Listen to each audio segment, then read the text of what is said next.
जय सिया राम।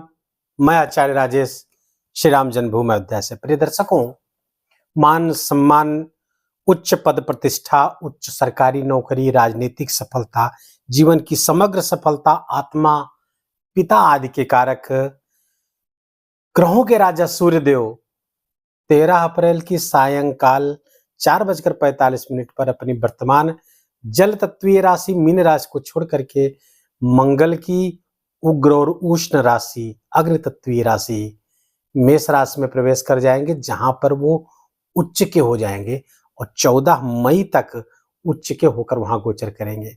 एक महीने सूर्यदेव उच्च के, कोई भी ग्रह जब उच्च का होता है तो अपना सर्वोत्तम परिणाम देता है। और यदि जन्म कुंडली में सूर्य उच्च का हो तो हमें उच्च पद प्रतिष्ठा दिलाता है, उच्च आरोग्य, उत्तम आरोग्य देता है, उत्तम स्वास्थ्य देता है, जीवन में सफलताएं खिंचती हुई हमारे पास आती हैं, राजा जैसा जीवन होता है। लेकिन वहीं यदि सूर्य नीच का हो जाए तो वो कुंडली के 1000 राजयोगों को नष्ट कर देता है।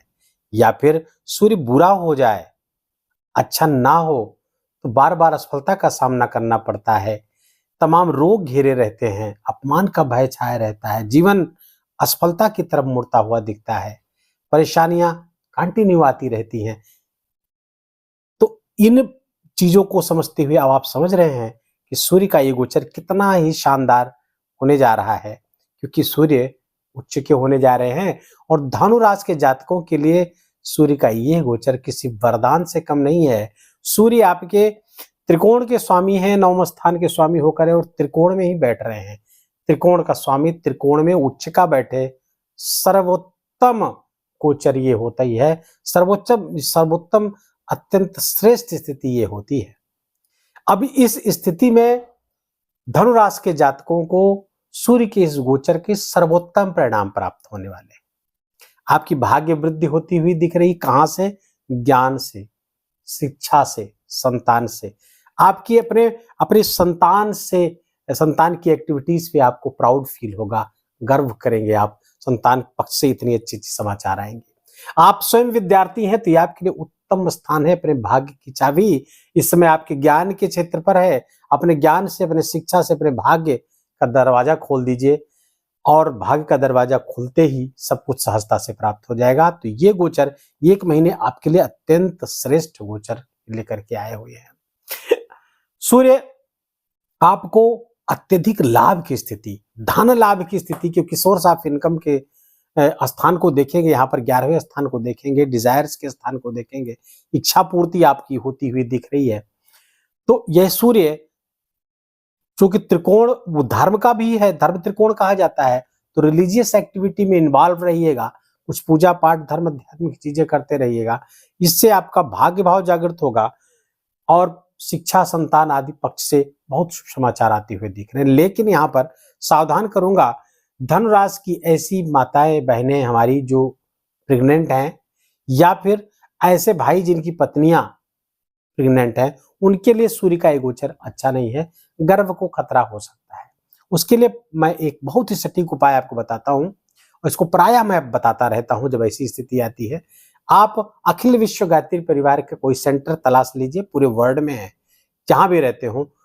गायत्री परिवार के यहाँ से एक गायत्री मंत्र लेखन की पुस्तिका छपती है, 10-15 रुपए की होती है, उसको खरीद लाइए और लाल पेन से गायत्री मंत्र लिखिए।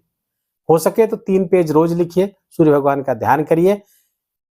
आपका गर्भ, विश्वास मानिए, उसका बाल नहीं बाका होगा, स्वस्थ होगा, निरोगी होगा, तेजस्वी आपका शिशु होगा। सूर्य यहां पर बैठ करके आपको तमाम लाभ ही कराएंगे, केवल ये संतान पक्ष से थोड़ा सा, और जिनकी पहली संतान है, पहला गर्भ है, उनको कराते हुए दिख रहे हैं। व्यापार व्यवसाय के लिए बहुत अच्छा है, बहुत अच्छा श्रेष्ठ परिणाम आपको व्यापार व्यवसाय में।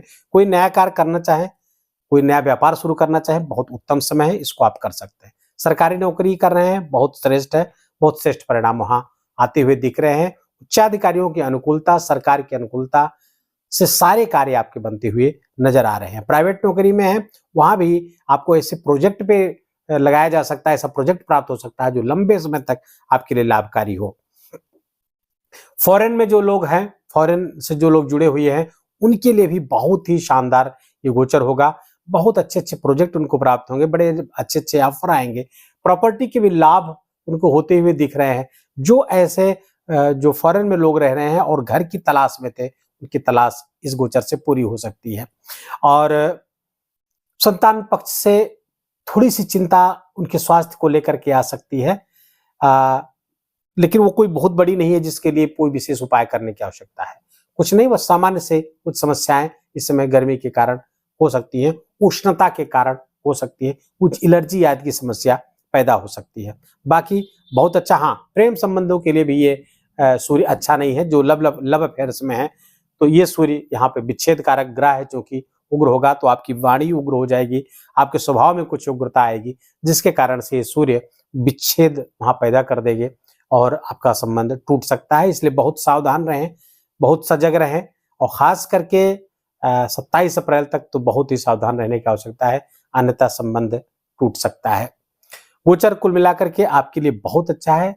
अगर किसी सूर्य चूंकि ये आपके पंचम है, तो कोई आध्यात्मिक साधनाएं कर रहे हैं तो उसकी सिद्धि की बहुत प्रबल क्षमता है, बहुत योग सिद्धि के बड़े प्रबल योग है। दूसरे कोई मंत्र सिद्धि वगैरह आप करना चाहते हैं उसके लिए भी बहुत अच्छा है। किसी स्पिरिचुअल गुरु की तलाश में थे, वो तलाश आपकी पूरी हो सकती है। तो आध्यात्मिक दृष्टि से, स्पिरिचुअल दृष्टि से भी ये गोचर धनु राशि के जातकों के लिए बहुत ही शानदार होगा। करियर की श्रेष्ठता सब मैंने बता ही दिया है, कोई पक्ष छूट नहीं रहा है। अब थोड़ी सूक्ष्मता से अगर इसको देखें तो रेवती नक्षत्र पे 27 अप्रैल तक गोचर करेंगे सूर्यदेव, उसके स्वामी है बुध, और बुध गोचर कर रहे हैं वर्तमान में नीच के होकर चतुर्थ स्थान पे, लेकिन यहाँ नीच भंग राजयोग बना हुआ है, तो बहुत अच्छा है। और कर्म को स्थान को देखेंगे, कोई प्रमोशन अगर ड्यू है आपका तो प्रमोशन हो सकता है। कोई इन्वेस्टमेंट से बड़ा लाभ प्राप्त कर सकते हैं, पहले से कोई इन्वेस्टमेंट है या कोई पॉलिसी अगर पूरी हो रही है, वहां से लाभ आपको हो सकता है। कम्युनिकेशन से बड़ा लाभ ऑनलाइन बिजनेस वगैरह में आपको प्राप्त होता हुआ दिख रहा है 27 अप्रैल तक। 27 अप्रैल से 11 मई तक भरणी नक्षत्र पर रहेंगे। उसके जो लॉर्ड हैं वो वीनस हैं, अर्थात शुक्र गोचर करेंगे सूर्य के साथ ही पंचम, तो ये बहुत अच्छा है। लाभ मार्ग बहुत विस्तीर्ण हो जाएगा आपका, कई तरफ से धनागमन की स्थितियां यहाँ बनाते हुए शुक्र के नक्षत्र पर जब सूर्यदेव गोचर करेंगे तब 11 मई तक। 11 मई के बाद कृतिका नक्षत्र पर गोचर करेंगे, जो उनका स्वयं का नक्षत्र है, तो ये स्थिति बहुत अच्छी है। कुल मिलाकर के हायर एजुकेशन वगैरह के लिए बाहर जाना चाहते थे वो पूरा होगा। रिसर्च वगैरह कर रहे थे तो हायर एजुकेशन के लिए वो बहुत क्षेत्र बहुत अच्छा है। कोई कंपटीशन दे रहे थे हायर एजुकेशन के लिए, वो भी समय बहुत अच्छा चल रहा है। कुल मिलाकर के हर तरफ से अच्छा समाचार आता हुआ दिख रहा है। इन शुभ समाचारों में और वृद्धि हो, शुभ परिणाम और प्राप्त हो, तो उसके लिए आदित्य हृदय स्तोत्र का पाठ करें, गायत्री मंत्र का जप करें, और सूर्योदय के पहले उठ करके जीवन को थोड़ा नियमित बनाए। बस इतना सा उपचार करिएगा, जीवन और ये सूर्य का गोचर बहुत ही शानदार बीतेगा। वीडियो अच्छा लगा हो, आपके काम का लगा हो, मेरा बोलना आपका सुनना सार्थक हुआ हो, तो वीडियो को लाइक करिएगा, कमेंट में जय सिया राम बहुत प्रेम से लिखिएगा। कोई प्रॉब्लम है तो पूरे बर्थ डिटेल के साथ उसको पूछिएगा, कोई एक प्रश्न ही पूछिएगा। चैनल आपका है, यदि आपने अभी तक इसको सब्सक्राइब नहीं किया तो इसको सब्सक्राइब कर लीजिए। अपना खूब खूब ख्याल रखिए और अपने माता पिता का खूब सेवा करके उनके आशीर्वाद लीजिए। शीघ्र ही हाजिर होते हैं, तब तक के लिए जय जय सिया राम।